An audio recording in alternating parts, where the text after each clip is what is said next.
Well, Alan, they say a week is a long time in football, and it certainly feels like it standing here now, doesn't it? Yeah, obviously we were hoping to build on that great performance last week, but we didn't reach those levels today. What was missing today that was in evidence against Reading? I think there were a few individuals who didn't play at the same level for a start. When we got into the final third, which we did on a lot of occasions, our final cross, our final pass, our final decision wasn't right, whereas we made good decisions and we executed the passes and the crosses a lot better last week. So it was down to the quality that we had in that final third. And that underlines the issues at Norwich City, doesn't it? Probably that you've had all season. It's consistency. You prepare players, you send them out on the pitch, but you're probably not 100% sure what you're going to get from them. No, I think that's fair. I think that's probably been the case for most of the season, that you're really not quite sure. Obviously it was exactly the same team. The preparation was the same.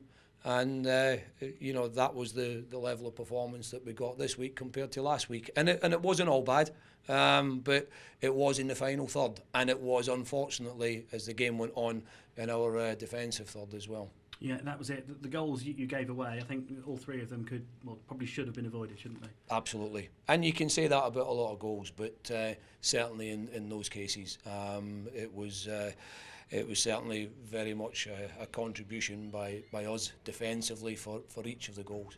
And that second Fulham goal coming so soon after the start of the second half that they're down to 10 men, I mean, the timing of that was crucial, wasn't it? Yeah, it was a terrible start to both halves, but we rallied from the first half, and I thought we played well, as I say, up until that final third.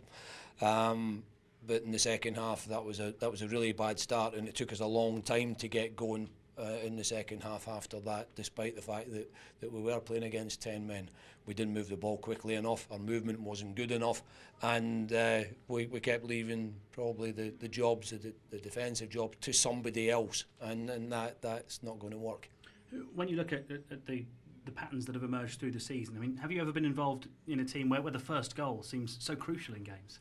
Well, I think the first goal is crucial in a lot of games, without any doubt. You look at the stats for most teams, and certainly the first goal is important. It's very influential, but it can't be the be-all and end-all. It's got to be more than that. You've got to be able to come back from being a goal down.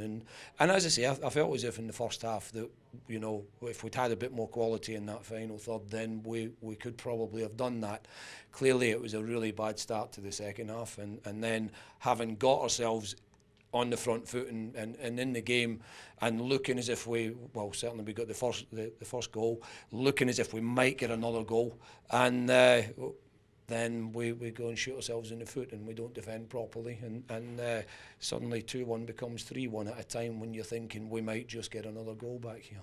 I've seen the Fulham manager saying that he's going to appeal against the red card for Chris Martin. If he was your player and that happened, would you think an appeal would stand much chance? No. As simple as that. It was as far as you're concerned, that was the right decision then. I thought it was an elbow. That's how it looked to me. But obviously it's completely up to them whether they appeal or they don't appeal. The Tim Closer injury at first glance looks like a nasty one at this stage of the season. Could that be him done for this season? I don't know. I don't know the extent of the injury. I don't really know the nature of the injury. Obviously, all we had to do at half-time was to try and find a solution to Tim going off, and clearly that didn't work terribly well. We could just move on and look at Monday's game, because we won't have a chance to speak to you again before that. Preston, for you, does that feel like a bit of a homecoming? I'm looking forward to going back. There's no doubt about it. I had a really good time at Preston. We kind of took over a team which was bottom of the league, and within 18 months we were in the playoffs, and so there were a lot of really kind of happy memories of my time there.